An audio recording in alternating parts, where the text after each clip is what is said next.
kind of just thought na it would be better for the city of Manila and for bikers and for the program itself if we made it more, attractive. So what we did was, combine it with art and make it into an art installation na functional.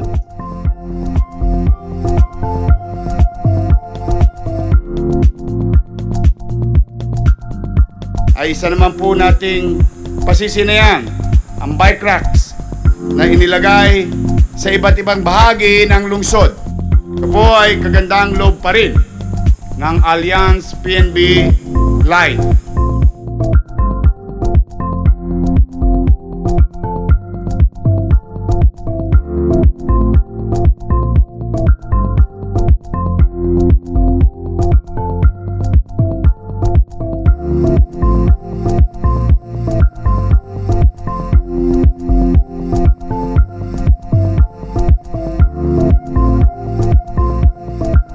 Installing the bike rack here in this historical and cultural place is a great way to bring this to the people, to incentivize people to come here to experience the rich culture of Manila.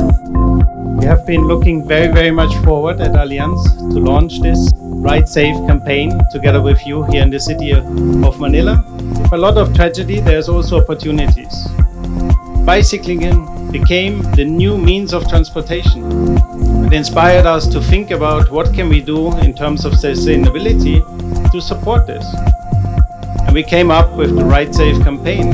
Kakaiba ang proyektong ito dahil bukod sa ito'y kapaki-pakinabang, ito ay may mga disenyo na may kabuluhang kultural. Maaaring maging tampulan ng atensyon ng ating mga bisita, lalo na ang mga turista. Ngayong marami na nagbibisikleta, ni-level up ang mga bike rack sa Maynila na ginawang mala art installation. The city of Manila is gearing up for World Bike Day by installing bike racks that aren't just functional, but also stylish.